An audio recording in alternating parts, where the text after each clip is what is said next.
Hello friends, welcome back to update Kannada 360 channel. So ಇವತ್ತಿನ video ಉದ್ದೇಶ ಏನಪ್ಪ ಅಂದರೆ, ಗೃಹಲಕ್ಷ್ಮಿ ಯೋಜನೆ ಬಗ್ಗೆ ಒಂದು ಬಿಗ್ ಅಪ್ಡೇಟ್ ಇದೆ. ಏನಪ್ಪ ಅಂದರೆ, ಪ್ರತಿ ತಿಂಗಳು 15ರಿಂದ 20ನೇ ತಾರೀಕು ಒಳಗೇ ಗೃಹಲಕ್ಷ್ಮಿ ಯೋಜನೆಯ ಪ್ರತಿ ಕಂತಿನ ಹಣನ ಬಿಡ್ತಾಯಿದ್ರು. ಬಟ್ ಆಲ್ರೆಡಿ ಡಿಸೆಂಬರ್ 26 ಬಂದ್ರೂ ಇನ್ನು 4ನೇ ಕಂತಿನ ಹಣ ಎಷ್ಟೊಂದು ಜನಕ್ಕೆ ಜಮಾ ಆಗಿಲ್ಲ. ಸೊ 4ನೇ ಕಂತಿನ ಹಣ ಬಿಡುಗಡೆ ಆಗಿದೆಯೋ ಇಲ್ವೋ, ಸೊ ಈ ಪ್ರಶ್ನೆಗೆಲ್ಲ ಒಂದು ಬಿಗ್ ಅಪ್ಡೇಟ್ ಇದೆ. ಆ ಅಪ್ಡೇಟ್ ಏನಪ್ಪ ಅಂತ ಈ ವಿಡಿಯೋದಲ್ಲಿ ತಿಳಿಸ್ಕೊಡ್ತೀನಿ. ಸೊ ವಿಡಿಯೋನ ಸ್ಕಿಪ್ ಮಾಡದೆ ಕೊನೆವರೆಗೂ ನೋಡಿ. ನೀವಿಲ್ಲ ನಮ್ಮ ಚಾನಲ್ಗೆ ಸಬ್ಸ್ಕ್ರೈಬ್ ಮಾಡ್ಕೊಂಡಿಲ್ಲಾಂದರೆ ದಯವಿಟ್ಟು ಸಬ್ಸ್ಕ್ರೈಬ್ನ ಮಾಡ್ಕೊಳ್ಳಿ. ಹಾಗೆ ವಿಡಿಯೋ ಇಷ್ಟ ಆಯಿತು ಅಂದರೆ ಲೈಕ್ ಮಾಡಿ ಮತ್ತು ಆದಷ್ಟು ವಿಡಿಯೋನ ಶೇರ್ ಮಾಡಿ. ಸೊ ರಾಜ್ಯ ಸರ್ಕಾರ ಹೇಳ್ದಂಗೆ ಪ್ರತಿ ತಿಂಗಳು 15ರಿಂದ 20ನೇ ತಾರೀಕು ಒಳಗೇ ಗೃಹಲಕ್ಷ್ಮಿ ಹಣನ ಜಮಾ ಮಾಡ್ತಾಯಿದ್ರು. ಹಾಗೆಯೇ ಕೂಡ ಮಾಡಿದ್ದಾರೆ 3 ಕಂತಿನ ಹಣ. ಆದರೆ ಡಿಸೆಂಬರ್ ಕಂತಿನ ಏನಾಗಿದೆ ಅಂದರೆ, ಇನ್ನು ಕೇವಲ 10% ಆಫ್ ಜನಕ್ಕೂ ಕೂಡ 4ನೇ ಕಂತಿನ ಹಣ ಜಮಾ ಆಗಿಲ್ಲ. ಎಲ್ಲರಿಗೂ ಏನು ಡೌಟ್ ಬಂದಿದೆ ಅಂದರೆ, 4ನೇ ಕಂತಿನ ಹಣ ರಿಲೀಸ್ ಮಾಡಿದ್ದಾರೆ ಅಂದರೆ ಬಿಡುಗಡೆ ಮಾಡಿದಾರೋ ಇಲ್ವೋ ಅನ್ನೋದೇ ಗೊತ್ತಿಲ್ಲ. ಸೊ ಏನಾದರೂ 4ನೇ ಕಂತಿನ ಹಣ ಬಿಡುಗಡೆ ಮಾಡಿದರೆ ಯಾರಿಗೆಲ್ಲ ಹಣ ಜಮಾ ಆಗಿದೆ, ಜಮಾ ಆಗಿಲ್ಲ ಅಂದರೆ ಏನು ಮಾಡಬೇಕು ಎನ್ನೋದ್ರ ಬಗ್ಗೆನೇ ಈ ವಿಡಿಯೋದಲ್ಲಿ ಡೀಟೇಲಾಗಿ ತಿಳಿಸ್ಕೊಡ್ತೀನಿ. ಸೊ ವಿಡಿಯೋಗೆ ಬರೋದಾದರೆ, ಎಷ್ಟು ಜನರಿಗೆ 4ನೇ ಕಂತಿನ ಹಣ ಸಿಕ್ಕಿದೆ? ರಾಜ್ಯ ಸರ್ಕಾರ ಹೇಳೋ ಪ್ರಕಾರ ಆಲ್ರೆಡಿ ನಾವು ಹಣನ ಜಮಾ ಮಾಡೋದ್ರಲ್ಲಿ ತುಂಬ ಸಕ್ಸಸ್ ಆಗಿದ್ದೀವಿ. ಯಾಕಂದರೆ 80% ಆಫ್ ಮಹಿಳೆಯರಿಗೆ ನಾವು ಪ್ರತಿ ತಿಂಗಳು ಕಂತಿನ ಹಣನ ಹಾಕ್ತಾಯಿದ್ದೀವಿ. ಕೇವಲ ಬರೀ 20% ಆಫ್ ಮಹಿಳೆಯರಿಗೆ ನಾವು ಹಾಕೋಕ್ಕಾಗ್ತಿಲ್ಲ ಡ್ಯೂ ಟು ಟೆಕ್ನಿಕಲ್ ಇಶ್ಯೂಸು, ಮತ್ತೊಂದಿರ್ಬೋದು ಪ್ರಾಬ್ಲಮ್ಮು. ಸೊ ಅವ್ರು ಹೇಳಿರೋ ಪ್ರಕಾರ ಆಲ್ರೆಡಿ ಅವರು ಹಣನ 4ನೇ ಕಂತಿನ ಹಣನ ಬಿಡುಗಡೆ ಮಾಡಿದ್ದಾರೆ ಅಂದ ತಕ್ಷಣಕ್ಕೆ ಅದೇ ದಿನವೇ ಎಲ್ಲರಿಗೂ ಹಣ ಜಮಾ ಆಗಲ್ಲ. ಒಂದೊಂದು ಜಿಲ್ಲೆಗಳಿಗೆ ಒಂದೊಂದು ದಿನ ಸಂದಾಯ ಆಗ್ಬೋದು.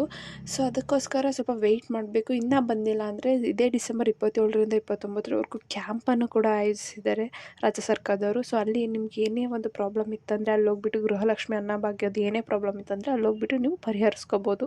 ಈಗ ಅವರು 4ನೇ ಕಂತಿನ ಹಣನ 100% ಎಲ್ಲ ಮಹಿಳೆಯರಿಗೂ ಕೂಡ ಹಾಕಬೇಕಂದ್ರೆ ಅಟ್ಲೀಸ್ಟ್ ನಾವು ಜನವರಿ ಫಸ್ಟ್ ವಾರ ಗಂಟನಾದರೂ ಕಾಯಬೇಕು. ಅಂದರೆ ಅಷ್ಟು ಜಿಲ್ಲೆಗಳಿಗೆ ಕಂಪ್ಲೀಟಾಗಿ 100% ಮಹಿಳೆಗೂ ಕೂಡ ಎಲ್ಲ ಹಣನೂ ಜಮಾ ಆಗಬೇಕಂದ್ರೆ ನಾವು ಜನವರಿ ಫಸ್ಟ್ ವಾರದ ಗಂಟ ಕಾಯಬೇಕು ಅನ್ನೋ ಒಂದು ಘೋಷಣೆಯನ್ನು ಕೂಡ ಹೇಳಿದೆ ರಾಜ್ಯ ಸರ್ಕಾರ.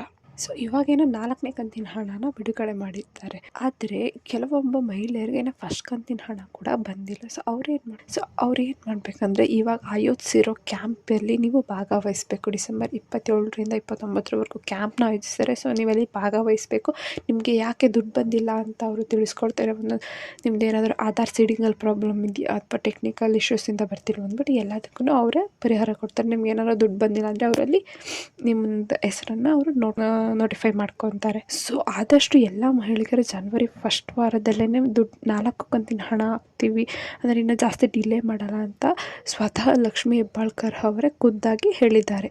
ಸೊ ಇನ್ನೊಂದು ಏನಪ್ಪ ಅಂದರೆ ಮುಖ್ಯವಾದ ವಿಷಯ, ಸೊ ಯಾರೆಲ್ಲ ಪ್ರತಿಯೊಬ್ಬರು ಮಹಿಳೆಯರು ಗೃಹಲಕ್ಷ್ಮಿ ಹಣಕ್ಕಾಗಿ ಕಾಯ್ತಿದ್ದೀರಲ್ಲ, ಅಂದರೆ ಯಾವ ಬ್ಯಾಂಕ್ ಅಕೌಂಟಿಗೆ ನೀವು ಬಂದು ಬೀಳುತ್ತೆ ಅಂತ ಕಾಯ್ತಿದ್ದೀರಲ್ಲ, ಅದಕ್ಕೆ ಏನಾದರೂ ನಿಮ್ಮದು KYC ಆಗಿಲ್ಲ ಅಂದರೆ ತಕ್ಷಣವೇ KYC ಮಾಡಿಸ್ಕೊಳ್ಳಿ. ಯಾಕಂದರೆ KYC ಮಾಡ್ಕೊಳ್ಳೋದು ತುಂಬಾ ಅವಶ್ಯಕತೆ ಇವಾಗ ನಿಮಗೆ ಗೃಹಲಕ್ಷ್ಮಿ ಹಣ ಬರಬೇಕು ಅಂದರೆ. ಸೊ ಏನಾದರೂ ನಿಮ್ಗೆ ಹಳೆ ಅಕೌಂಟಲ್ಲಿ ಏನಾದರೂ ಪ್ರಾಬ್ಲಮ್ ಇನ್ನೂ ದುಡ್ಡು ಬರ್ತಾ ಇಲ್ಲ ಒಂದು ಕಂತಿನ ಅಂದರೆ, ನೀವು ಬೆಟರ್ ಒಂದು ಹೊಸ ಬ್ಯಾಂಕ್ ಖಾತೆನ ತೆರೆಯೋದು, ಅಂದರೆ ಹೊಸ ನ್ಯೂ ಅಕೌಂಟ್ನ ಓಪನ್ ಮಾಡಿ, ಮತ್ತೇನಾದರೂ ರೇಷನ್ ಕಾರ್ಡಲ್ಲಿ ಪ್ರಾಬ್ಲಮ್ ಇದೆಯಾ ಅಂತಲೂ ಸ್ವಲ್ಪ ಚೆಕ್ ಮಾಡಿಸ್ಕೊಳ್ಳಿ. ಸೊ ಇದಕ್ಕೆಲ್ಲದಕ್ಕೂ ಸೊಲ್ಯೂಷನ್ನು ನೀವು ಡಿಸೆಂಬರ್ 27ರಿಂದ 29ರವರೆಗೂ ನಡೆಯೋ ಕ್ಯಾಂಪಲ್ಲಿ ಸಿಗುತ್ತೆ. ಸೊ ಅದಕ್ಕೆ ಎಲ್ಲ ಮಹಿಳೆಯರು ಕ್ಯಾಂಪ್ ಒಳಗೆ ಭಾಗವಹಿಸಿ. ಎಲ್ಲ ಮಹಿಳೆಯರಿಗೂ ಕ್ಯಾಂಪ್ ಬಗ್ಗೆ ಇನ್ಫಾರ್ಮೇಷನ್ ನಿಮಗೆ SMS ಮೂಲಕ ಕೊಡ್ತಾರೆ ಗೌರ್ಮೆಂಟ್ ಅವರನ್ನೇ. ಸೊ ಹಾಗಾಗಿ ಇದುವರೆಗೂ ಯಾರಿಗೆಲ್ಲ ಹಣ ಬಂದಿಲ್ಲ ಮತ್ತು ಒಂದು ಕಂತಿನ ಹಣ ಅಷ್ಟೇ ಬರಬೇಕಾದ್ರೆ ಎಲ್ಲರೂ ಕೂಡ ಕ್ಯಾಂಪಲ್ಲಿ ಭಾಗವಹಿಸಿ. ಸೊ ಗೃಹಲಕ್ಷ್ಮಿ ಯೋಜನೆಯಿಂದ ಹಣ ಬರಲಿಲ್ಲ ನಿಮಗೆ ತಪ್ಪದೆ ಬರೋ ಹಾಗೆ ಆಗುತ್ತೆ ಈ ಕ್ಯಾಂಪ್ನಿಂದ. ವಿಡಿಯೋ ಇಷ್ಟ ಆಯ್ತಂದರೆ ಲೈಕ್ ಮಾಡಿ, ಮತ್ತು ಯಾರೆಲ್ಲ ಇನ್ನೂ ಸಬ್ಸ್ಕ್ರೈಬ್ ಮಾಡ್ಕೊಳ್ಳೋದು ದಯವಿಟ್ಟು ಸಬ್ಸ್ಕ್ರೈಬ್ನ ಮಾಡ್ಕೊಳ್ಳಿ. ನಮಗೆ ಒಂದು ಮೋಟಿವೇಶನ್ ಸಿಗುತ್ತೆ ಇನ್ನು ಹೆಚ್ಚಿನ ವೀಡಿಯೋನ ಅಪ್ಲೋಡ್ ಮಾಡೋಕ್ಕೆ ಇದೇ ಥರ. ಸೊ ಈ ಬೆಲ್ ಐಕನನ್ನು ಪ್ರೆಸ್ ಮಾಡೋದ್ರಿಂದ ನಿಮಗೆ ತಕ್ಷಣವೇ ನೋಟಿಫಿಕೇಷನ್ ಬರುತ್ತೆ. ಸೊ ದಟ್ ನಿಮಗೆ ಯಾವ ಇನ್ಫಾರ್ಮೇಷನ್ ಅಥವಾ ಗೃಹಲಕ್ಷ್ಮಿ ಬಗ್ಗೆ, ಅನ್ನಭಾಗ್ಯ ಯಾವ್ದ್ರ ಬಗ್ಗೆ ಏನಾದರೂ ಅಪ್ಡೇಟ್ ಇದ್ದರೆ ಮಿಸ್ ಆಗಲ್ಲ. ಏನಾದರೂ ಕ್ವೆರೀಸ್ ಇತ್ತಂದರೆ ಕಮೆಂಟ್ ಮಾಡಿ. ಧನ್ಯವಾದಗಳು.